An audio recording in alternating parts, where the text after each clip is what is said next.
నమస్తే. Welcome to Sakshi education. This is Ram. ఇటీవల Telangana state public service commission వారు విడుదల చేసినటువంటి గ్రూప్ 1 తుది ఫలితాలలో రాష్ట్ర స్థాయిలో 164వ ర్యాంక్ సాధించి డిప్యూటీ కలెక్టర్ హోదా పొందిన రవితేజ గారు మనతో ఉన్నారు. వారి యొక్క ప్రిపరేషన్ జర్నీ ఏ విధంగా కొనసాగింది, అదేవిధంగా వారు సక్సెస్ అవ్వడానికి అవలంబించినటువంటి టెక్నిక్స్ ఏంటి, మరీ ముఖ్యంగా కొత్తగా గ్రూప్ 1 ఇతర పోటీ పరీక్షలకు ప్రిపేర్ అవుతున్నటువంటి అభ్యర్థులకు వారిచ్చేటువంటి సలహాలు ఏంటి అనే విషయాల గురించి వారి మాటలో తెలుసుకుందాం. నమస్తే అండి. నమస్కారం అండి. సార్, ముందుగా మీకు మా అందరి తరపున కంగ్రాచులేషన్ సార్. థ్యాంక్ యూ అండి. మనం క్వశ్చన్స్లోకి వెళ్ళే ముందర ఒక్కసారి మీ ఫ్యామిలీ బ్యాక్గ్రౌండ్ అలాగే మీ నేటివ్ ప్లేస్ గురించి ఒకసారి చెప్తారా? సార్, నేను పుట్టింది కోస్గి గుండుమాల్ సార్. ఇర్స్వెల్ మహబూబ్నగర్, ఇప్పుడు నారాయణపేట కిందకి వస్తుంది. సో అంటే మేము చాలా మధ్యతరగతి కుటుంబంలో. మా మదర్ వచ్చేసి అరుంధతి గారు. సో మేము ముగ్గురం సంతానం. సో నేను పెద్దవాడిని అనమాట. నాది బ్యాచిలర్స్ డిగ్రీ కంప్లీట్ అయింది from open university, doctor BR Ambedkar open university. తమ్ముడు జేఎన్ఎఫ్ఏ నుంచి బ్యాచిలర్స్ ఆఫ్ ఫైన్ ఆర్ట్స్ ఫోటోగ్రఫీది. చెల్లి డాక్టర్ సార్, ఎంబీబీఎస్ కంప్లీట్ అయింది. సో ఇది మా కుటుంబ నేపథ్యం సార్. సార్, మీది ఎడ్యుకేషన్ బ్యాక్గ్రౌండ్ మొత్తం ఎలా జరిగింది సార్? సార్, నా ఎడ్యుకేషన్ నేను అంటే 1st to 5th Christian missionary school sir, Fatima విద్యాలయం అని చెప్పేసి అని. సో బేసిక్ అంటే నేను కొద్ది గొప్ప ఇంగ్లీష్ మాట్లాడుతున్నా అంటే కారణం అది ఆ స్కూల్. దాని తర్వాత 6th వచ్చేసి నిజామాబాద్ బోధన్లో వాసు హై స్కూల్లో చదివాను sir. So 7th to 10th మహబూబ్నగర్లో మోడర్న్ హై స్కూల్లో చదివాను sir. So modern high school అనేది ఎయిడెడ్ స్కూల్ సార్. సో మాకు చైర్మన్ వచ్చేసి డిస్ట్రిక్ట్ కలెక్టర్ ఎవరు ఉంటే వాళ్ళు చైర్మన్ ఉండేవాళ్ళు సార్. అది కూడా ఒక యాడెడ్ ఫ్యాక్టర్ నాకు. ప్లస్ దాని తర్వాత ఇంటర్మీడియట్ శ్రీ చైతన్య బైపీసీ చదివాను సార్. సో బీడీఎస్ సీట్ రావడం జరిగింది, కానీ అప్పుడు కొన్ని ఫ్యామిలీ ఇష్యూస్ వల్ల నేను అది చేయలేకపోయాను. అప్పుడు డిఎడ్ స్పెషల్ ఎడ్యుకేషన్ అనే కోర్స్లో ఎన్రోల్ అయిపోయి అది చేస్తూనే సైమల్టేనియస్గా ఓపెన్ డిగ్రీ చేశాను sir, doctor BR Ambedkar open university నుంచి. 2018లో పాస్డ్ అవుట్ సార్. అంటే 2018 అంటే 19లో రిజల్ట్స్ వచ్చేదాన్ని. సో ఓపెన్ డిగ్రీ అంటే నేను ఓపెన్ డిగ్రీ చేయడానికి కారణం కూడా ఏంటంటే సార్, 2 years ఏదైతే డిఎడ్ స్పెషల్ ఎడ్యుకేషన్లో ఎన్రోల్ అయ్యానో దాని తర్వాత మళ్ళీ 3 years అంటే నేను 3 years ఆగాలి. సో నా లక్ష్యం ముందు నుంచి కూడా సివిల్ సర్వీసెస్ క్రాక్ చేయడం ఉండే. సో ఆ వెయిటింగ్ అనేది కాకుండా త్వరగా స్టార్ట్ చేస్తే, అంటే అప్పుడు ఎట్లుండేది సార్, అది లక్ష్యం చాలా పెద్ద లక్ష్యం అనమాట. సో తొందరగా స్టార్ట్ చేస్తే అది తొందరగా అచీవ్ చేయగలుగుతాం అనే దాంట్లో సైమల్టేనియస్గా నేను డిగ్రీ చేయడం జరిగింది. డిగ్రీ చేసిన తర్వాత అటెంప్ట్స్ స్టార్ట్ చేయడం జరిగింది 2019 నుంచి. సో అక్కడ నుంచి ఒక 3 UPSC mains three UPSC attempts ఇవ్వడం జరిగింది. దాని తర్వాత 2022లో ఈ గ్రూప్ 1 నోటిఫికేషన్ పడ్డప్పటి నుంచి గ్రూప్ 1కే ఇవ్వడం జరిగింది సార్. ఇప్పుడు డిప్యూటీ కలెక్టర్గా సెలెక్ట్ అయ్యాను. ఫర్దర్గా కూడా యూపీఎస్సీ రాస్తాను సార్. సార్, మీరు ఫస్ట్ అసలు యూపీఎస్సీ సైడ్ రావడానికి మెయిన్ మీకు ఇన్స్పిరేషన్ ఎవరు సార్? మీకు సో మెయిన్ ఇన్స్పిరేషన్ వచ్చేసి మా తాతగారండి, ఎంఆర్ రామచంద్రప్ప అని, మా మదర్ వాళ్ళ ఫాదర్. సో ఆయన ఏంటంటే అప్పట్లో రేమండ్ పీటర్ ఐఏఎస్ గారు ఉండేవాళ్ళు అని చెప్పేసి అని, నువ్వు అలా ఉంటావు, సో నువ్వు రేపొద్దున నువ్వు కూడా ఐఏఎస్ ఆఫీసర్ కావాలి అని అలా చెప్పి కొంచెం అది ఇన్కల్కేట్ చేశారనమాట నా లోపల. ఆ బీజం నాటారు వాళ్ళు.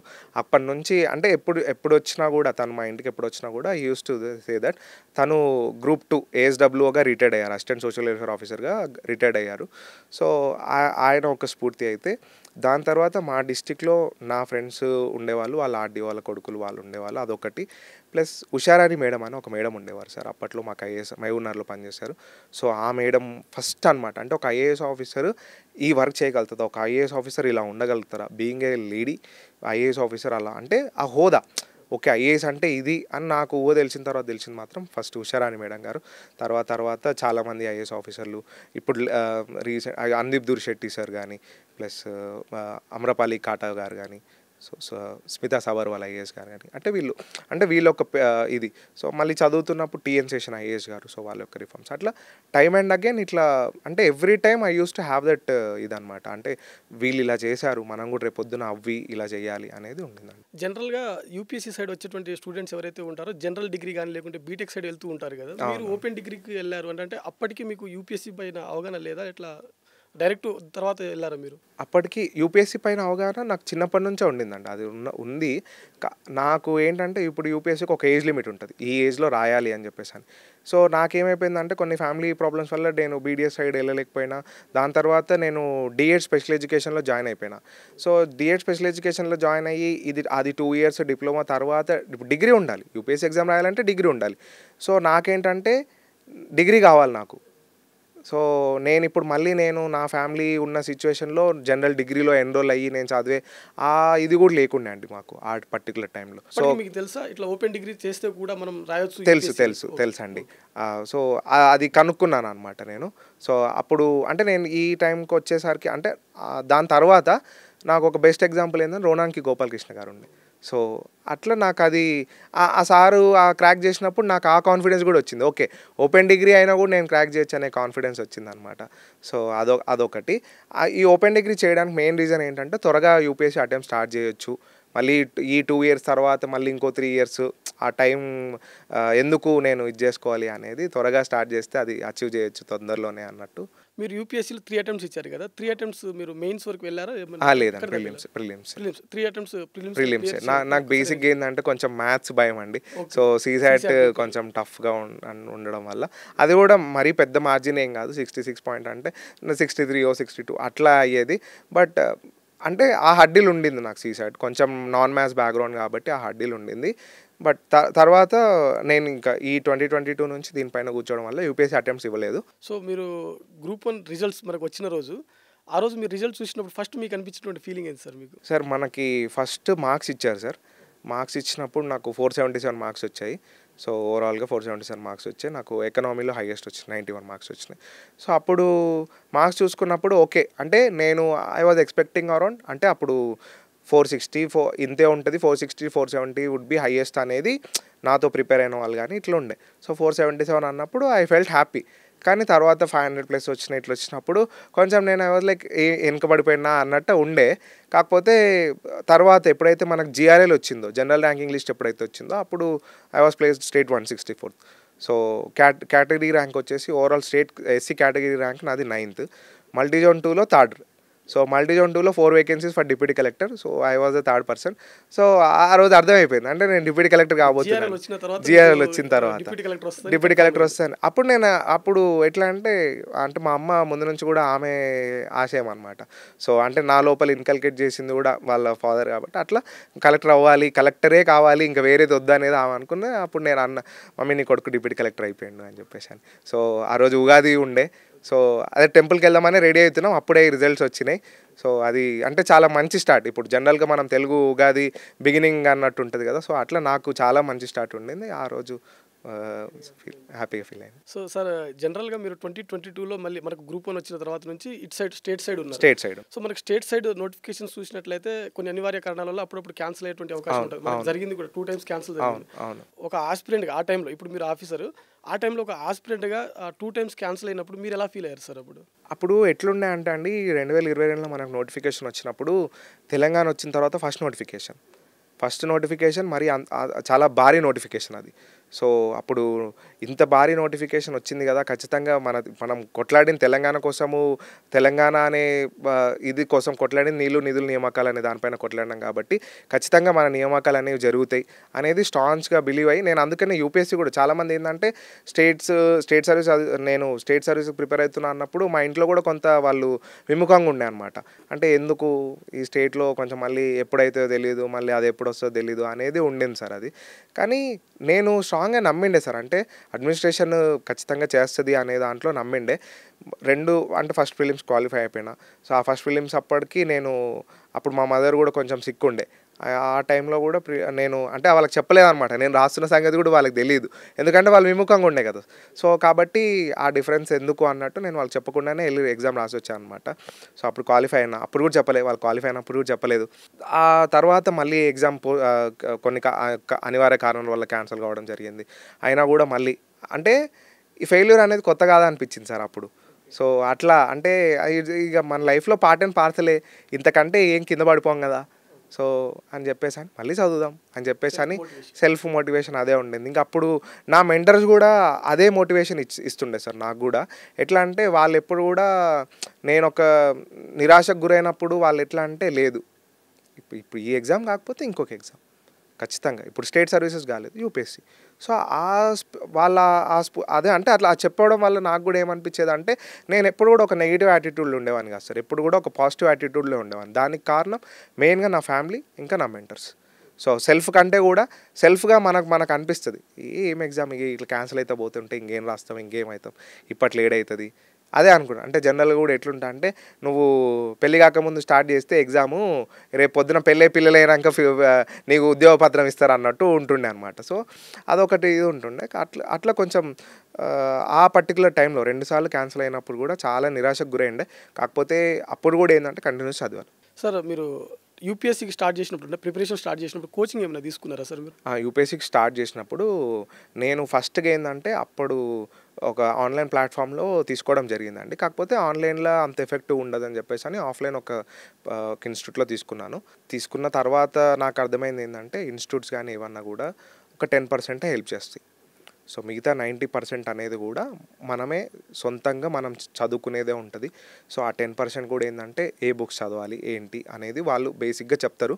సో దాని పరంగా మనం ఎట్లా ఇంప్రూవ్ చేసుకోవాలి, ఏ వే ఆఫ్లో మనం ఇది కావాలి అనేది, అంటే అన్ని ఇన్స్టిట్యూట్స్ అనను, కొన్ని ఇన్స్టిట్యూట్స్ ఇప్పుడు నేను తర్వాత తీసుకున్న ఇన్స్టిట్యూట్స్లో అంటే పర్సనల్ మెంటర్షిప్ తీసుకున్న ఇన్స్టిట్యూట్స్ అన్నీ కూడా ఏంటంటే నా సక్సెస్ లాస్ట్ ఎండ్ వరకు కూడా వాళ్ళు ఉన్నారు.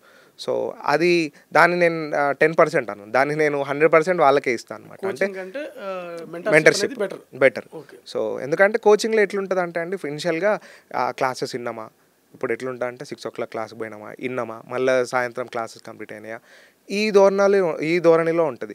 నాకు పర్సనల్గా అప్పుడు నేను ఓపెన్ డిగ్రీ కాబట్టి నాకు ఎట్లుండే అంటే ఏదో అంటే నా స్కూలింగ్ కాలేజ్కి పోయిన ఇది లేక డిస్టెన్స్ కాలేజ్ లాగా అనిపించింది అనమాట. సో అంటే ఓకే, కొంతవరకు హెల్ప్ అయింది. అక్కడ నుంచి కొన్ని కాంటాక్ట్స్ వచ్చాయి, కొంతమంది మెంటర్స్ నేను కలుసుకున్నాను. వాళ్ళ తర్వాత నా సక్సెస్లో వాళ్ళకు కూడా భాగం ఉంది. నేను సో అదనమాట. ఇంకోటి ఏంటంటే ఖచ్చితంగా కోచింగే ఉండాలా, మనం సెల్ఫ్ కూడా చదువుకోవచ్చు అంటే చదువుకోవచ్చు. అది it's depends on their personal interest అండి. కాకపోతే గురువు లేని విద్య గుడ్డి విద్య అన్నట్టు ఖచ్చితంగా ఒక గురువు అయితే ఉండాలండి. నేను అది స్ట్రాంగ్గా బిలీవ్ చేస్తాను. సో మెంటర్షిప్ విషయానికి వచ్చేసరికి ఒక మెంటర్ యొక్క పాత్ర మీకు ఎలా యూజ్ అయింది సార్ మీకు మీ ప్రిపరేషన్కి? నేను పర్సనల్గా ఒక ఫింగర్ టిప్స్ అనమాట. అంటే ఒక 4-5 మెంబర్స్ దగ్గర తీసుకున్న. 4-5 మెంబర్స్లో సబ్జెక్ట్ వైజ్గా సపరేట్ తీసుకున్నారా లేకుంటే ఓవరాల్గా? అందులో కొన్ని సబ్జెక్ట్ వైజ్ ఉన్నాయి, కొంతమంది ఓవరాల్గా ఇచ్చారు. సో అట్లా నాకు ఓవరాల్గా నాట్ ఓన్లీ ఈ సబ్జెక్ట్స్ ఈ ప్రిపరేషన్ కాకుండా లైక్ యాజ్ అన్ ఆఫీసర్ నేను షేప్ కావడానికి, సో నేను అంటే ఒక సొసైటీలో ఇలా ఉండాలి, మనము ఈ వాల్యూస్తో ఉండాలి, ఇదంతా దానికి కూడా one of the best mentor I had was doctor Mamata madam అని చెప్పేసి అని, రక్షణ ఐఏఎస్. సో ఆ మేడం ఎలా అంటే ఇండివిజువల్గా చాలా కేర్ తీసుకునేది. లైక్ కొన్ని ఇనిషియేటివ్స్ ఉండేవి, 5am ఇనిషియేటివ్స్ అని చెప్పేసి అని. సో మధ్యలో మాకు దాంట్లో ఇంకా మేడం చేసేది ఒక థింగ్ ఏంటంటే షీ యూస్ టు రివార్డ్ అస్. అంటే 5am ఖచ్చితంగా ఎవరైతే లేచి ఇవాళ నేను ఈ వర్క్ చేసా, ఇవాళ ఎక్సర్సైజ్ చేసా, ఇవాళ ఒక ఫ్రూట్ తిన్నా, ఇలాంటివి, ఇవాళ ఈ న్యూస్ పేపర్ చదివా, ఈ న్యూస్ పేపర్లో ఈ చదివా, ఇవన్నీ మేము ఒక రిపోర్ట్ లాగా ఇచ్చేవాళ్ళం అనమాట.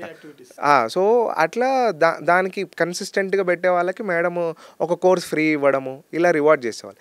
జనరల్గా మాకు అంటే స్టూడెంట్స్కి ఎట్లుంటుంది అంటే ఒక కోర్స్ కొనాలంటే ఒక 3-4 కలిపి వేసుకొని ఏదో చందాలు వేసుకున్నట్టు వేసుకొని కొనేవాళ్ళం అనమాట. ఒక కోర్స్ ఏదన్నా కొనాలంటే ఆన్లైన్లో కోర్స్ ఏదన్నా కొనాలి, లేదా ఆఫ్లైన్ కోర్స్ ఏదన్నా కొనాలన్నా కూడా మేడం ఏం చేసేవాళ్ళంటే ఆన్లైన్ కానీ ఆఫ్లైన్ కానీ మళ్ళీ అది కూడా మాకే చాయిస్. మీరు ఆన్లైన్లో కావాలంటే ఆన్లైన్లో, ఆఫ్లైన్ కావాలంటే ఆఫ్లైన్లో, నేను మీకు కోర్స్ ఫ్రీగా ఇస్తా, పలానా మెటీరియల్ ఫ్రీగా ఇస్తా, పలానా టెస్ట్ సిరీస్ ఫ్రీగా ఇస్తా, ఇట్లా రివార్డ్స్ ఇచ్చేవాళ్ళు అనమాట. సో అది కూడా మాకు ఒక మోటివేషన్ లాగా వర్క్ చేసేది. సో అట్లా అదొకటి. ఇంకోటి ఏంటంటే మన డైలీ యాక్టివిటీలో స్పోర్ట్స్ కానీ, యోగా, మెడిటేషన్ ఇట్లాంటివన్నీ కూడా, ప్లస్ మంచి ఫుడ్ హ్యాబిట్స్. ఇప్పుడు ఈ యాస్పిరెంట్గా నువ్వు చదువుతున్నప్పుడు నీ ఫుడ్ హ్యాబిట్స్ అనేవి కూడా మంచిగా ఉండాలండి. సో దానివల్ల ఏంటంటే ఫిజికల్ హెల్త్ మెయింటైన్ అవుతుంది, ఫిజికల్ హెల్త్ మంచిగా ఉన్నప్పుడు మెంటల్ హెల్త్ బాగుంటుంది. సో ఇది అంటే నేను అదే అంటున్నా కదా, పర్సనల్ మెంటర్షిప్ వల్ల నాకు ఈ స్టడీ పరంగానే కాకుండా నా పర్సనల్ లైఫ్లో కూడా ఒక చేంజ్ అనేది వచ్చిందనమాట. ఆ ట్రాన్స్ఫర్మేషన్కి కారణం డాక్టర్ మమతా మేడం, ఆ పర్సనల్ మెంటర్షిప్, ఇంకా కొంతమంది మెంటర్స్ ఉన్నారు. సో మెంటర్షిప్ విషయానికి వచ్చేసరికి మనకు ఇంపార్టెంట్ ఏంటంటే mains answer writing. So answer writing విషయంలో మీకు మెంటర్షిప్ నుంచి ఏమైనా హెల్ప్ అందిందా అండి? బేసిక్గా ఏంటంటే జనరల్గా అందరు కూడా ఏమనుకుంటారు అంటే యూపీఎస్సీ కోచింగ్ స్టార్ట్ చేసిన ఫస్ట్ డేనే ఆన్సర్ రైటింగ్ రాయాలనుకుంటారండి. సో అది నేను అది తప్పంట. ఎందుకంటే మనకంటూ ఆన్సర్ రాయాలంటే ఫస్ట్ ఇక్కడ కొంత నాలెడ్జ్ ఉండాలి. సో ఇక్కడ కొంత నాలెడ్జ్ ఉండాలంటే నువ్వు చదవాలి. సో ఆ చదవడం కూడా ఎట్లా, వారంలో నువ్వు ప్రతిరోజు చదవాలి. సో కన్సిస్టెంట్ రీడింగ్ అవసరం. సో ఫస్ట్ కన్సిస్టెంట్ రీడింగ్ పైన ఫోకస్ చేసి సిలబస్ అంతా కంప్లీట్ చేసుకొని నువ్వు అంతా చదివినప్పుడు when you are ready, so నువ్వు అంతా చదివేసావు, పలానా సిలబస్ స్టిపులేటెడ్ కంటెంట్ పలానా సోర్స్ నుంచి చదివేసావు అన్నప్పుడు యూ స్టార్ట్ ఆన్సర్ రైటింగ్. ఆ ఆన్సర్ రైటింగ్ కూడా ఫస్ట్ ఏంటంటే నాకున్న మెంటర్స్, నాకు ఫస్ట్ నేను ఎట్లా అంటే పేపర్ లేదో ఆర్టికల్ చూసి ఆన్సర్ రాయటండి, ఆన్లైన్ లేదో అట్లా కాకుండా should start from previous year questions. What ever you right you start from previous year questions. ఈ ప్రీవియస్ ఇయర్ క్వశ్చన్స్ అనేదే బేస్ మనకు. సో నీకు దానివల్ల ఏం తెలుస్తుంది, క్వశ్చనింగ్ ప్యాటర్న్ తెలుస్తుంది. సో క్వశ్చనింగ్ ప్యాటర్న్ తెలిసినప్పుడే నువ్వు ఆన్సర్ ఎలా రాయాలనే ప్యాటర్న్ నీ మైండ్లో ఫిక్స్ చేసుకుంటావు. సో అట్లా ఫస్ట్ నేను చేసింది ఏంటంటే ఫస్ట్ సిలబస్ అంతా కంప్లీట్ చేసుకొని ఐ యూస్ టు రైట్. నేను ఫస్ట్ చేసిన మిస్టేక్ ఇదే, ఏది పడితే అది క్వశ్చన్ తీసుకొని ఆన్సర్ రాస్తుంది, ఒక స్ట్రక్చర్ ఉండకపోయేది. సో అప్పుడు ఈ మెంటర్షిప్ అంటే ఫ్రీ ఆన్సర్ రైటింగ్ సెషన్స్ అనేది ఫస్ట్ స్టార్ట్ చేశారండి. సో అట్లా స్టార్ట్ చేసినప్పుడు ఒక మెంటర్ అక్కడ ఏమైందంటే ప్రీవియస్ ఇయర్ క్వశ్చన్స్ తీసుకొని ఇచ్చేవాళ్ళు అనమాట. సో అట్లా రాసే ఆ క్రమంలోనే నాకు డాక్టర్ మమతా మేడం పరిచయం అయ్యారు. సో ఆ మెంటర్స్ మమతా మేడం వీళ్ళందరూ ఏం చేసేవాళ్ళు అంటే మా ఆన్సర్స్ అన్ని కరెక్షన్ చేసేవాళ్ళు. సో కరెక్ట్ చేస్తున్నప్పుడు మీరు ఈ ఫ్లోలో రాస్తున్నారు, ఇక్కడ మిస్టేక్ పోతుంది, ఇది పోతుందని చిన్న చిన్నగా ఆ కరెక్షన్స్ అన్ని చెప్పుకుంటూ వచ్చారు. Over the period of time ఎట్లయిపోయిందంటే డైలీ 2 ఆన్సర్స్ రాసేవాళ్ళం. సో దిస్ ఎక్సర్సైజ్ మమతా మేడంతో it continued around 3 to 4 years వరకు. నేను సక్సెస్ అయ్యే వరకు కూడా ఆ ఎక్సర్సైజ్ కంటిన్యూ అయింది. సో మీరు క్యాల్కులేట్ చేసుకుంటే it will be around 1000 question answers. So అంటే థౌజండ్స్ ఆఫ్ క్వశ్చన్ ఆన్సర్స్ ఉంటాయి. సో అంటే ఫస్ట్ ఏం చేసిన నేను consistency of reading I have maintain, తర్వాత consistency of writing I have maintain. So జనరల్గా ఏం చేస్తారంటే కొంతమంది కన్సిస్టెన్సీ ఆఫ్ రీడింగ్ చేస్తారు, రైటింగ్ చేయరు. కొంతమంది రైటింగ్ చేస్తారు, రీడింగ్ చేయరు. So when you maintain both consistency of reading and consistency of writing, ఈ రెండు నువ్వు చేసినప్పుడే సక్సెస్ఫుల్ అవుతావు అని నేను నమ్ముతాను. మీరు ఒక రోజు ప్రిపరేషన్ని మొత్తం ఏ విధంగా ప్లాన్ చేసుకున్నారండి అసలు? సో నా ప్రిపరేషన్ అంటే ఇనిషియల్గా నేను ఈ ఇనిషియల్ స్కెడ్యూల్ ఎలా ఉండేదంటే సార్ క్లాసెస్తో పాటు ఉండేది. So once done with classes ఎట్లా అంటే నేను నా ప్రిపరేషన్ అంతా కూడా ఇంట్లో కూర్చొని చదువుకున్నాను సార్. అంటే ఎర్లీ బర్డ్ అంటే మీరు ఎర్లీ మార్నింగ్ లేస్తారా ఎట్లా, ఎప్పుడు ఎన్ని గంటలకు లేస్తారు మీరు? ఎర్లీ మార్నింగ్ లేచేవాను సార్. సో ఆ అలవాటు కూడా నా మెంటర్స్ నుంచి వచ్చింది. జనరల్గా కూడా నేను లేచేవాను సార్. నేను యాక్చువల్గా హోమ్ ట్యూషన్స్ తీసుకునేవాడిని. సో హోమ్ ట్యూషన్స్ తీసుకున్నప్పుడు ఏమవుతుండే అంటే నా స్టూడెంట్స్ కూడా ఎట్లా ఇంట్రెస్ట్ చూపిస్తుండే అంటే వాళ్ళు ఎర్లీ మార్నింగ్ చదవడానికి ఇంట్రెస్ట్ ఎక్కువ చూపిస్తుండే. సో వాళ్ళు 5 o'clock అంతా వచ్చేవాళ్ళు, మా ఇంటికి వచ్చేవాళ్ళు ట్యూషన్స్కి. సో వాళ్ళు ఆబ్వియస్లీ 5 o'clock వస్తున్నారంటే నేను 4:30కి లేసేవాడిని. సో 4:30కి లేసేసి వాళ్ళకి 5 to 7 అట్లా ట్యూషన్స్ తీసుకొని వాళ్ళ స్కూల్ పంపించి దాని తర్వాత న్యూస్ పేపర్ రీడింగ్ ఖచ్చితంగా నాకు ఇనిషియల్గా 2 hours పట్టేది సార్ న్యూస్ పేపర్ చదవడానికి. తర్వాత ఇప్పుడు ఆ 2 hoursలో నేను ఆల్మోస్ట్ ఒక 3-4 న్యూస్ పేపర్స్ చదివి నేను నోట్ మేకింగ్ చేసుకుంటున్నాను. సో న్యూస్ పేపర్ చదివిన తర్వాత బ్రేక్ఫాస్ట్ అదంతా చేసుకొని I use to divide 2 slots, morning slot ఒకటి, ఆఫ్టర్నూన్ స్లాట్ ఒకటి ఫర్ రీడింగ్. ఈవినింగ్ స్లాట్ వచ్చేసి I use to revise. So morning స్లాట్లో నేను ఏం చేసేవాడిని అంటే నాకు ఏదైతే కొంచెం డిఫికల్ట్ సబ్జెక్ట్ ఉంటుందో ఆ డిఫికల్ట్ సబ్జెక్ట్ని నేను మార్నింగ్ స్లాట్లో పెట్టుకొని చదువుకునేవాడిని సార్. సో ఆఫ్టర్నూన్ కొంచెం అంటే నాకు కొంత కంపారిటివ్లీ ఈజీ ఉండే సబ్జెక్ట్ని ఆఫ్టర్నూన్ పెట్టుకునేవాడిని. సో మార్నింగ్ ఆఫ్టర్నూన్ ఏదైతే చదివేవాడినో దాని గురించి ఏమన్నా క్వశ్చన్స్ ఉన్నాయా, ప్రిలిమ్స్ ఓరియంటెడ్ క్వశ్చన్స్ కానీ మెయిన్స్ ఓరియంటెడ్ క్వశ్చన్స్ కానీ నేను కొంత రివైజ్ చేసుకొని అంటే మార్నింగ్ నుంచి ఈవినింగ్ వరకు నేను ఏం చదువుకున్నానో బుక్స్ అన్నీ క్లోజ్ చేసుకొని ఒక నోట్ చేసుకునేవాను అనమాట. నోట్ చేసుకొని ఓకే నేను ఇవాళ చదివిన పాయింట్స్ అన్ని కవర్ అయ్యాయో ఒకసారి చూసుకొని దాని తర్వాత I use to take a test. Same PYQs తీసుకొని ఆ పర్టికులర్ చాప్టర్లు ఇప్పుడు నేను పాలిటీలో పార్లమెంట్ గురించి చదివానంటే పార్లమెంట్ గురించి ఆ పాలిటీ బుక్లో వెనకాల క్వశ్చన్స్ లేకపోతే ఎక్కడన్నా ప్రీవియస్ ఇయర్ క్వశ్చన్స్ ఉండే ఆ బండిల్స్ పెట్టుకునేవాడిని. సో అక్కడ చూసుకొని ఆ పార్లమెంట్ సంబంధించిన క్వశ్చన్స్ అన్నీ కంప్లీట్ చేసుకున్న తర్వాత I use to done with the topic. So అట్లా డైలీ ఇది ఉండేదన్నమాట. సో కొంత టైం వరకు ఇట్లా చేసిన తర్వాత నాకు ప్రాబ్లం సీసాట్లో వచ్చేదన్నమాట. So civil service aptitude second paper. So first పేపర్కి నేను ఈ వర్క్ చేసేవాడిని. సెకండ్ పేపర్కి ఏంటంటే ఈవెన్తో నాకు బ్యాస్ భయం ఉన్నా కూడా సెకండ్ క్వాలిఫైయింగ్ ఇన్ నేచర్ అన్నట్టు నేను దాన్ని కొంత నెగ్లెక్ట్ చేసిన ఫస్ట్ ఇనిషియల్గా. కానీ తర్వాత నాకు అర్థమైంది ఏంటంటే throw my mentors and throw my own experience దానికి కూడా అదే ఎఫెక్టివ్ టైం పెట్టాలి అని చెప్పేసి అని అప్పుడు ఏం చేసేవాడిని కొంత ఒక 1.5 year తర్వాత మనకు ఆ ప్రిపరేషన్ అంతా ఈజీ అయిపోయి సబ్జెక్ట్స్ ఆల్రెడీ మనకు కొంత గ్రిప్ వస్తుంది కాబట్టి మార్నింగ్ అంతా కూడా జనరల్ స్టడీస్ ప్రిపేర్ అయ్యి ఆఫ్టర్నూన్ సీసైడ్ ప్రిపేర్ అయ్యేవాడిని.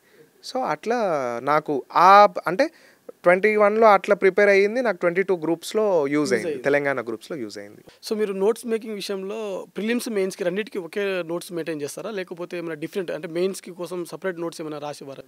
దీంట్లో ఎట్లుంటుందంటే సార్ ప్రిలిమ్స్కి సంబంధించిన కొన్ని సబ్జెక్ట్స్కి నేను ప్రిలిమ్స్ ఓరియంటెడ్గా ఎన్సీఆర్టీ నుంచి నోట్స్ మేకింగ్ చేసుకున్నాను నేను.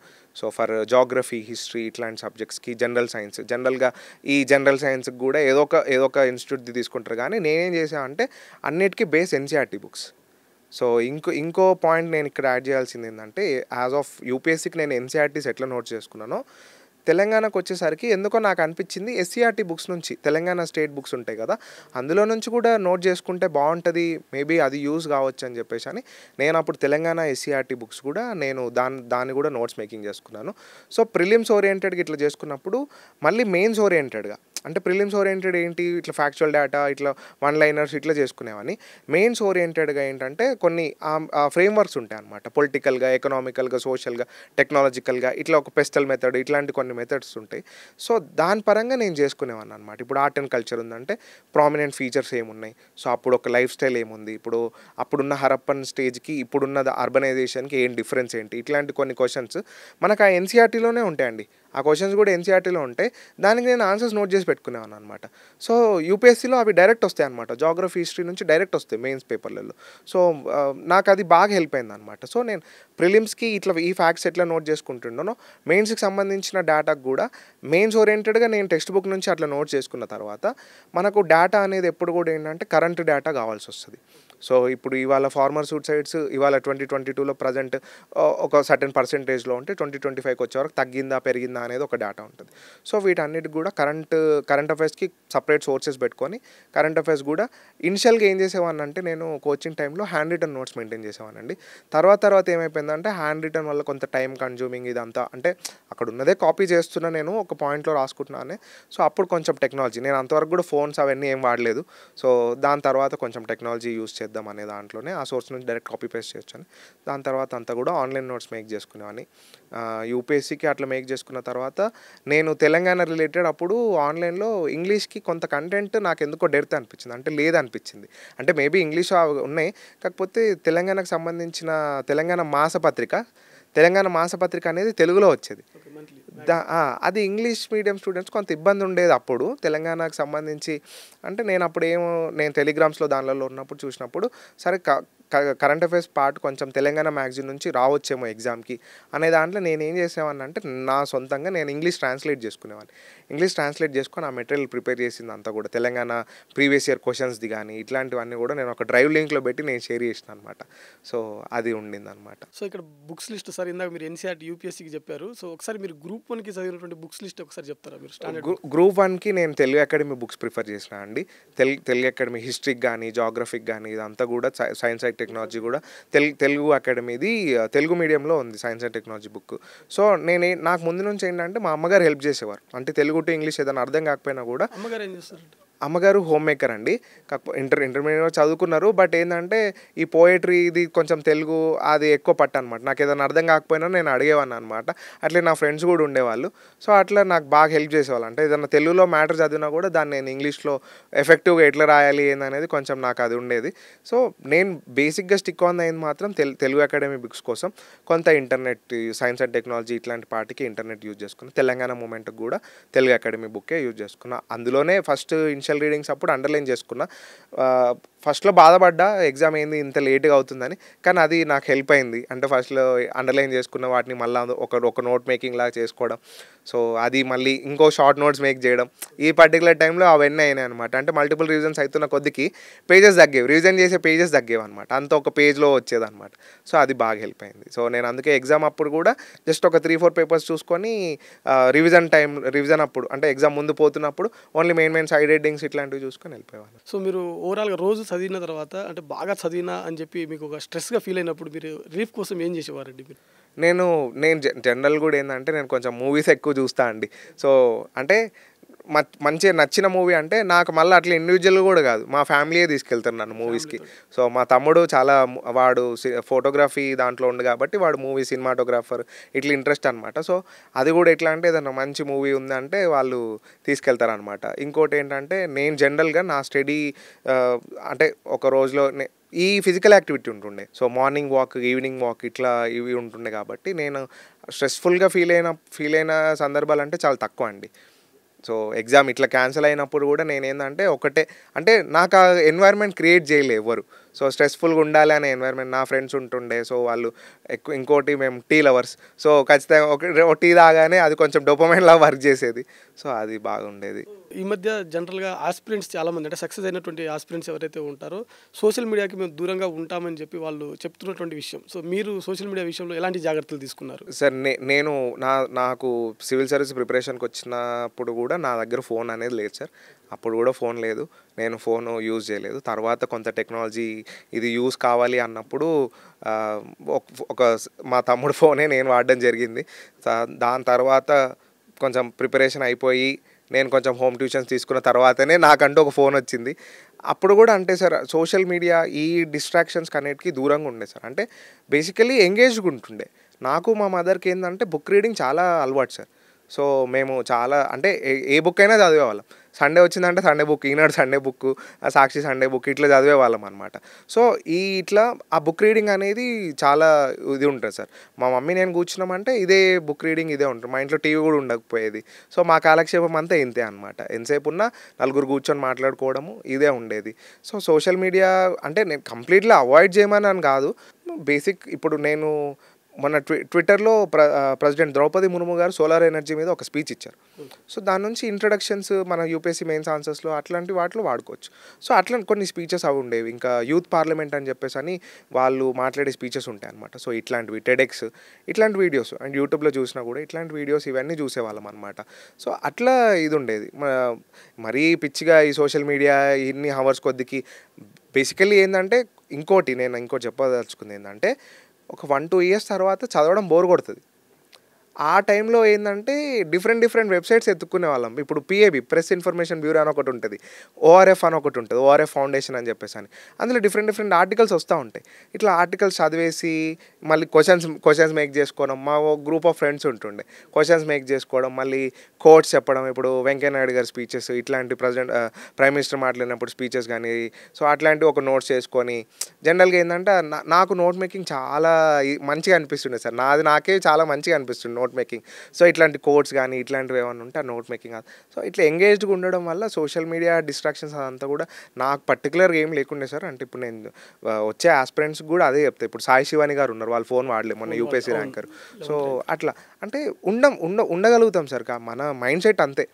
సో అట్లా అట్లని ఫోన్ వాడనంత మాత్రాన ర్యాంక్ వచ్చింది, ఫోన్ వాడిన వాళ్ళకి ఫోన్ వాడిన వాళ్ళకి కూడా ర్యాంక్ వచ్చింది కదా అంటే అట్లా కూడా ఉన్నారు. ఇప్పుడు ప్రశాంత్ సురపాటి అన్నాడు, ఆయన లైక్ ఆయన అదే అంటాడు. అంటే ఫోన్ వాడకుండా ఏం లేదు, నేను ఫోన్ వాడినా అన్నీ ఎంజాయ్. ఇప్పుడు నేను కూడా మూవీస్కి పోయినా అన్నీ చేసినాం, ఎంజాయ్మెంట్ చేసినాం, అన్నీ ఉంటాయి. బట్ మన ఫోకస్ ఎప్పుడు డిస్ట్రాక్ట్ కావచ్చు సార్. అంతే. మనం ఎందుకోసం వచ్చినాం ఆన్ డే 1 మీరు వచ్చినప్పుడు on day 1 why you have chosen this service or why you have chosen to come to UPSC or TGPSC ఏదున్నా కూడా ఎందుకు వచ్చావు అనేది నీ మైండ్లో ఆ క్వశ్చన్ ఎప్పుడు నువ్వు సక్సెస్ అయ్యే వరకు ఆ క్వశ్చన్ ఉందంటే దాని తర్వాత నీకు ఎప్పుడు ఎందుకు వచ్చినా అనే క్వశ్చన్ రాదు సార్.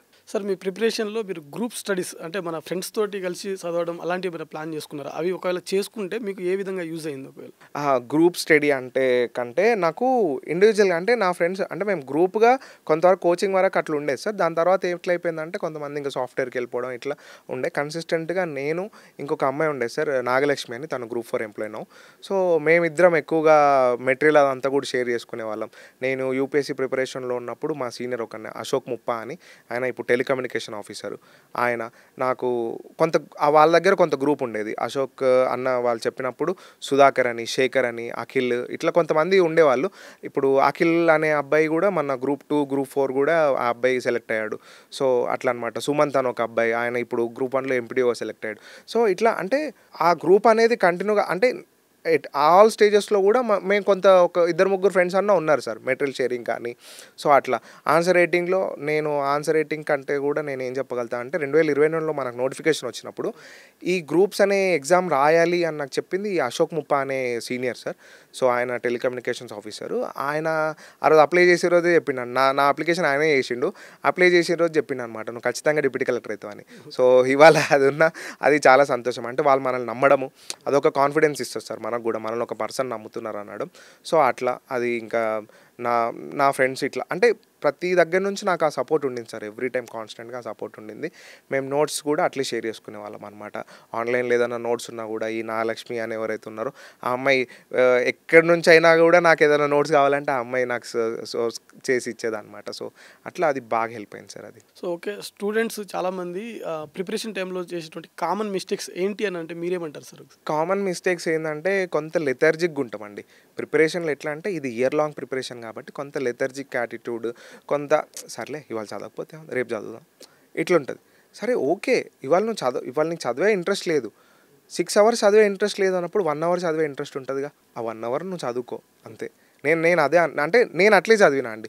సో నేను ఇప్పుడు సక్సెస్ అయినా అని కాదు, నేను సక్సెస్ కాకపోయినా కూడా అంటే ఒక ట్రాన్స్ఫర్మేషన్ వచ్చేస్తుందండి. అంటే ఏ రోజు కూడా నువ్వు ఖాళీగా ఉన్న ఈరోజు అంటే వేస్ట్గా స్పెండ్ చేసినా అన్నట్టు ఉండొద్దండి. డే ఎప్పుడు కూడా ప్రొడక్టివ్గా ఉండాలి. నువ్వు ఆ 24 hours 1 hour ప్రొడక్టివ్గా ఉన్నట్టే నువ్వు ఆ డే. సో అదొక మిస్టేక్. ఇంకోటి ఏంటంటే ఎక్కువ రిలే అవుతారు, కోచింగ్ ఇన్స్టిట్యూట్స్ పైన ఎక్కువ రిలే అవుతారు. కోచింగ్ ఇన్స్టిట్యూట్ పైన రిలే కాకుండా వాళ్ళు చెప్పేది నువ్వు గ్రహించుకొని నిన్ను ఎట్లా సెల్ఫ్ ఇది చేసుకుంటున్నావు.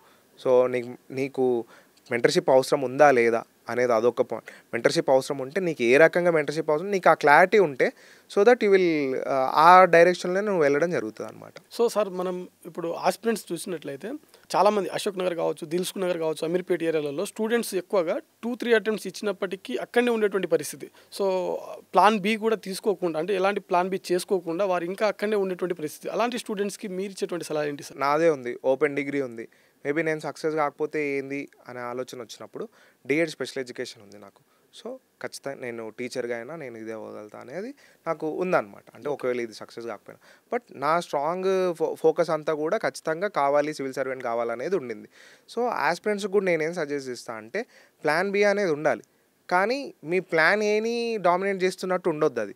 సో మీరు ఏదైతే ఫోకస్డ్గా మీరు వచ్చారో అది మీరు అంతే హార్డ్ వర్క్తోని అంతే ఫోకస్డ్గా ఫస్ట్ ఒక 2-3 అటెంప్ట్స్ ఇవ్వండి. ఎప్పుడు అంటే 100% షూర్ షాట్గా అన్నప్పుడే ఇవ్వండి. మీరు అటెంప్ట్ కూడా ఏంటంటే ఇప్పుడు జనరల్గా నేను కొంతమందిని చూస్తున్నాను సార్, వాళ్ళు ఏం చేస్తారంటే పేరెంట్స్ బలవంత పెడితేనో లేకపోతే వాళ్ళ పేరెంట్స్కి ఉంటుంది, సో వీళ్ళు ఏదో వచ్చేస్తారనమాట. అట్లా కాకుండా కొంతమంది సీరియస్గా కూడా వస్తారు. వచ్చినప్పుడు ఏమవుతుంది అంటే వాళ్ళు అంతవరకు సక్సెసే చూసి ఉంటారు, ఫెయిల్యూర్ చూసి ఉండరు. ఫెయిల్యూర్ చూడంగానే వాడు ఏమవుతాడంటే కొంత నిరాశకు గురవుతాడు. సో అట్లా కాకుండా నువ్వు మళ్ళీ అంటే ఒకటి ఉంటుంది కదా సార్, పడిపోవడం చాలా ఈజీ, అంటే పడిపోవడం అనేది చాలా ఈజీ, కానీ పడి లేవడం అనేది చాలా కష్టం. సో మనం అది అలవాటు చేసుకోవాలి సార్. ప్రిపరేషన్లోకి వచ్చినప్పుడు అది అలవాటు చేసుకోవాలి. పడిపోవడం చాలా ఈజీ, పడి లేవడం అనేది చాలా ఇంపార్టెంట్. సో ఈ యూపీఎస్సీ ప్రిపరేషన్ కానీ ఏ కాంపిటేటివ్ ఎగ్జామ్ అయినా కూడా అది చాలా ఇంపార్టెంట్ అనమాట. సో ఓకే, ఇప్పుడు మీరు విన్న దానికి ఒక చిన్న మాట సార్. చాలామంది స్టూడెంట్స్ డిగ్రీలు అయిపోయిన వెంటనే, అంటే బీటెక్లు అయిపోయిన వెంటనే మేము ఐఏఎస్ అయిపోతాము, ఐపీఎస్ అయిపోతాము అనే ఓవర్ కాన్ఫిడెన్స్ తోటి కోచింగ్ ఇన్స్టిట్యూట్ సైడ్స్ కావచ్చు లేకపోతే ఈ ఫీల్డ్లోకి వస్తూ ఉంటారు. సో అలాంటి స్టూడెంట్స్కి మీరు ఇచ్చేటువంటి సలహా ఏంటి సార్? సార్ నేనేమంటా జనరల్గా ఎట్లుంటుంది అంటే ముందు నుంచి కూడా ఎన్ఐటీలు ఐఐటీలు చదివిన వాళ్ళే యూపీఎస్సీ క్రాక్ చేస్తారు. వాడు ఎన్ఐటీ ఐఐటీలో చదివిన వాళ్ళు వచ్చేసి మాకెందుకు రాదు యూపీఎస్సీ, అదే చెప్తున్నా కదా. ఫస్ట్ అంటే అప్పటి వరకు వాళ్ళు సక్సెస్ అయ్యి చూసారు, ఫెయిల్యూర్ చూసి ఉండరు. వాళ్ళు ఎట్లుంటుంది, వాళ్ళు చాలా కాన్ఫిడెంట్ ఉంటారు, మాకు రాందా ఇది, మేము చేయలేదా అంటే. యూపీఎస్సీ ఎట్లా చేస్తుంది అంటే నువ్వు ఎంత సక్సెస్ఫుల్ పర్సన్ అయినా కూడా UPSC will show it's taste అన్నట్టు ఖచ్చితంగా కూర్చోబెడతారు సార్. సో యూపీఎస్సీ కాబట్టి ఎందుకంటే ఒక ఆ మోడెస్టీ మెయింటైన్ చేయాలి. నీకు ఎంత తెలిసినా కూడా యూపీఎస్సీ ఎట్లుంటుంది అంటే నీకు ఎంత తెలిసినా కూడా 100 క్వశ్చన్స్ 100 క్వశ్చన్స్లో ఖచ్చితంగా ఒక 50 క్వశ్చన్లు నీకు తెలియనివే ఉంటాయి. కాబట్టి ఎంత తెలిసినా కూడా ఎట్లుండాలంటే మనం ఆ మోడెస్టీ మెయింటైన్ చేస్తూ నిరంతరంగా మనం లెర్నింగ్ చేస్తూ ఉండాలి, కొత్తదాన్ని నేర్చుకుంటూ ఉండాలి. So even through you are from IIT NIT ఏది ఉన్నా కూడా అది సపరేట్ ఎంటిటీ, అది అకాడమిక్స్, ఇది అట్లా కాదు. రేపు పొద్దున నువ్వు ఐఏఎస్ ఆఫీసర్ అయినప్పుడు you have to deal with so many things. So అక్కడ కొంత దగ్గర ఎంపతిగా ఉండాల్సి వస్తుంది, కొంత దగ్గర కోపంగా ఉండాల్సి వస్తుంది. ఇవన్నీ కూడా నువ్వు మేనేజ్ చేయాలి. సో ఇవన్నీ అంటే ఓన్లీ అకాడమిక్స్ త్రూ నువ్వు అకాడమిక్లో నేను ఆల్ ఇండియా ర్యాంక్ 1 వచ్చింది కదా నాకు ఇది ఎందుకు రాదు అంటే అట్లా కాదు. ఇప్పుడు యూపీఎస్సీ ఎట్లా అంటే ఆల్రెడీ ఒకసారి క్రాక్ చేసిన వాళ్ళు కూడా ఏంటంటే తర్వాత స్టేజెస్లో ప్రిలిమ్సే క్లియర్ గారు. Best example అందీప్ Dursetti sir. So కొంతమంది 6 అటెంప్ట్స్ ఉన్నప్పుడు 5 అటెంప్ట్స్ వరకు కూడా వాళ్ళ ప్రిలిమ్స్ క్లియర్ కాదు. 6 అటెంప్ట్లో వాళ్ళు దే విల్ షైన్. ఎట్లా అంటే all India rank 11, all India rank 10 ఇట్లా ఆల్ ఇండియా ర్యాంక్ 1 వచ్చిన వాళ్ళు కూడా ఉంటారు. ఏంటంటే నువ్వు ప్రిపరేషన్లోకి వస్తున్నప్పుడు నీ ఈగో ఇవన్నీ కూడా పక్కన పెట్టేసి నాకేం తెలీదు అని నువ్వు వచ్చి నువ్వు ప్రిపేర్ అయ్యి నువ్వు అంటే ఒక కాన్ఫిడెన్స్ ఉండాలి, ఖచ్చితంగా కొడతానే కాన్ఫిడెన్స్ ఉండాలి. అది ఏ లెవెల్ ఆఫ్ కాన్ఫిడెన్స్ ఉండాలంటే ఓకే నేను ఎగ్జామ్ ప్రిపేర్ అవుతున్నా చేయాలి, అట్లుంటే ఖచ్చితంగా సక్సెస్ అవుతావు. కొంతమంది ఎట్లుంటుందంటే మేము రాయని ఆన్సర్లా, మేము చేయని ఆన్సర్లా, ఆల్రెడీ నేను యూపీఎస్సీ 2 సార్లు రాసిన, ఇప్పుడు ఈ గ్రూప్ 1లో వచ్చేసరికి నేను ఆల్రెడీ యూపీఎస్సీ 2 సార్లు రాసిన, నాకు గ్రూప్ 1 ఏమని కొత్తనా, నాకు గ్రూప్ 1 అట్లాంటి వాళ్ళు ఏం చేశారంటే కొంత ఆన్సర్ రైటింగ్ నెగ్లెక్ట్ చేయడం, ఇట్లా వాళ్ళకి ఇప్పుడు ర్యాంక్స్ రాలి. ఎవరైతే యూపీఎస్సీకి ఎంతైతే హార్డ్ వర్క్ చేసిరో, యూపీఎస్సీని ఎంతైతే దాన్ని ఇదొకటి మాకు చాలా పెద్ద ప్రీషియస్ థింగ్ అన్నట్టు ఫీల్ అయ్యారో వాళ్ళకే గ్రూప్ 1లో కూడా వాళ్ళకే ర్యాంక్స్ వచ్చినాయి. సార్ ప్రజెంట్ మీరు డిప్యూటీ కలెక్టర్గా సెలెక్ట్ అయ్యారు. సో నెక్స్ట్ మీ ఏమైనా ప్లాన్ యూపీఎస్సీ సైడ్ మళ్ళీ ఏమైనా ప్లాన్ ఉందా సార్? ఖచ్చితంగా ఉందండి. ఎందుకంటే అది యూపీఎస్సీకి వచ్చిన తర్వాత ఎట్లుంటుందంటే ప్రతి ఒక్కరికి కూడా ఆ హోలీ పీడిఎఫ్ ఏదైతే యూపీఎస్సీ రిజల్ట్స్ హోలీ పీడిఎఫ్ ఉంటుందో అందులో మా నేమ్ చూసుకోవాలని ఉంటుంది ఖచ్చితంగా. సో ఉందండి, ఖచ్చితంగా యూపీఎస్సీ క్రాక్ చేయాలని. సో సార్ చివరిగా కొత్తగా ప్రిపేర్ అయ్యేటువంటి అంటే గ్రూప్ 1 గ్రూప్ 2 కావచ్చు, అంటే స్టేట్ పిఎస్సీ కానీ యూపీఎస్సీకి కానీ కొత్తగా ప్రిపేర్ అవ్వాలి అనుకునేటువంటి ఆస్పిరెంట్స్కి మీరు ఇచ్చేటువంటి సలహాలు ఏంటి సార్? నేను మేజర్గా ఇచ్చేది ఏంటంటే అండి, మీరు ఏదో హడావిడిగా వచ్చేసి నేను కొట్టేస్తా 1 ఇయర్లో కొట్టేస్తా 2 ఇయర్స్లో కొట్టేస్తా అనే ఆ నోషన్తోనైతే మీరు రావద్దండి. ఫస్ట్ ఆఫ్ ఆల్ మీకు ఆ ప్యాషన్ ఉండాలి. ఖచ్చితంగా నేను సక్సెస్ అవుతా, నేను సివిల్ సర్వెంట్ అవుతా, నేను సర్వ్ చేయాలి పీపుల్కి అనే ప్యాషన్ ఒకటి ఉండాలి. ఇంకోటి ఏంటంటే హార్డ్ వర్క్. సో నీకు ఎంత హార్డ్ వర్క్ అంటే ఇప్పుడు ఇది అంటే ఇట్ రిక్వైర్స్ హార్డ్ వర్క్ అండి. సో అది కూడా ఎట్లా కన్సిస్టెంట్ హార్డ్ వర్క్. నేను ఒక 2 మంత్స్ అవుతా మళ్ళీ 2 మంత్స్ రెస్ట్ తీసుకుంటా అట్లాంటి వాళ్ళు అస్సలకి రావద్దు. నువ్వు కన్సిస్టెంట్గా నీ ఎఫర్ట్స్ పెడతా, కన్సిస్టెంట్గా నువ్వు నేర్చుకుంటా, హార్డ్ వర్క్ పెట్టి కన్సిస్టెంట్గా నేర్చుకుంటా అనే ఆ మైండ్ సెట్తో వస్తే ఖచ్చితంగా సక్సెస్ అవుతారు. ఇంకోటి ఏంటంటే కొంచెం ఇప్పుడు ఎట్లయిపోయిందంటే బాగా ఈ సోషల్ మీడియాలో ఐఏఎస్ ఆఫీసర్ ఎంట్రీ వీడియోలు ఇవి చూసి అట్లా కొంచెం దాంతో కూడా వస్తున్నారు. రేపొద్దున నాకు ఇది ఉంటుంది అది ఉంటుంది, ఇవన్నీ కూడా సూపర్ఫిషియల్ అండి. ఎట్లుంటుందంటే రేపొద్దున సర్వీస్ ఓరియంటెడ్గా నీకు ఆ మైండ్ సెట్ అంటే కంపాషనేటెడ్గా రావాలి. సో నేను ఒక ఇంటిగ్రిటీతో పనిచేయాలని చెప్పేసి అని, ఒక సెల్ఫ్లెస్నెస్తో పనిచేయాలని చెప్పేసి అని అట్లా వచ్చినప్పుడు మీ ప్రిపరేషన్ అంతా కూడా ఒక స్ట్రక్చరల్గా జరుగుతుంది. ఇంకోటి ఏంటంటే ఈ దాంట్లో మెంటర్షిప్ చూస్ చేసుకోవడం అనేది కూడా చాలా ఇంపార్టెంట్ పాయింట్. ఎట్లయిపోతుంది అంటే ఒక హైప్ క్రియేట్ చేస్తారు సార్ కోచింగ్ ఇన్స్టిట్యూషన్స్ అన్నీ కూడా. ఎట్లా అంటే ఒక హైప్ క్రియేట్ చేసి ఓకే పలానా దగ్గర తీసుకుంటారు, ఇట్లా ఉంటుంది అనమాట. ఇప్పుడు ఒకటి చైతన్య నారాయణ లాగా అయిపోయింది. అట్లా కాకుండా నువ్వు చూస్ చేసుకునేటప్పుడు నీకంటూ ఏది సూటబుల్గా ఉంటుంది, ఆన్లైన్ ఆఫ్లైన్ ఏదైనా కానీ చూస్ చేసుకున్నప్పుడు సూటబుల్గా ఉందా లేదా అని చెప్పి చూస్ చేసుకొని ఆ పారామీటర్స్ కూడా చూస్ చేసుకొని నువ్వు ఫస్ట్ ఒకసారి సిలబస్ ఏముంది, సో అది నువ్వు చేయగలుగుతావా లేదా, ఆప్షనల్ చూస్ చేసుకునేటప్పుడు కూడా ఆప్షనల్ సిలబస్ ఏముంది, ప్రతిదానికి ఒక సిలబస్ పీడిఎఫ్ ఉంటుంది. సో ఆ సిలబస్ అంతా కూడా నువ్వు చూసుకొని నువ్వు చేయగలుగుతావు. ఏదో పేరెంట్స్ చెప్పిరానో ఇంకో ఫ్యామిలీ మెంబర్స్ ఎవరో చెప్పిరానో లేదా నేను ఐఏఎస్ ఎంట్రీ వీడియో చూసినాను అది అట్లా రావద్దండి. ఖచ్చితంగా దానిపైన ఒక అవగాహన పెట్టుకొని రండి. ఒక 2-3 ఏళ్ళు దానికి డెడికేటెడ్గా ఇవ్వండి. సక్సెస్ అయితే ఓకే, లేదంటే you can choose your plan B and you can get over through it. So అదండి. Thank you sir, thank you so much. మీ అమూల్యమైన సమయాన్ని కేటాయించి మా స్టూడియోకి వచ్చినందుకు thank you. And once again మా అందరి తరఫున congratulations sir. Thank you. So చూశారు కదా, తెలంగాణ పబ్లిక్ సర్వీస్ కమిషన్ వారు ఇటీవల విడుదల చేసినటువంటి గ్రూప్ 1 తుది ఫలితాలలో రాష్ట్ర స్థాయిలో 164వ ర్యాంక్ సాధించి డిప్యూటీ కలెక్టర్ హోదాను పొందినటువంటి రవితేజ గారి ప్రయాణం, ఎస్పెషల్లీ వారు అవలంబించినటువంటి ప్రిపరేషన్ జర్నీ ఏదైతే ఉందో, టెక్నిక్స్ కావచ్చు, వారు పాటించినటువంటి డే ప్లాన్స్ కావచ్చు, అదేవిధంగా వారు అవలంబించినటువంటి విధానం ఏదైతే ఉందో, ఇవన్నీ కూడా మనం ఈ వీడియోలో పూర్తిగా తెలుసుకోవడం జరిగింది. ఇది ఇవాల్టి ఇంటర్వ్యూ. మరో ఇంటర్వ్యూతో మళ్ళీ కలుద్దాం. చూస్తూనే ఉండండి Sakshi education. Thanks for watching. Thank you all.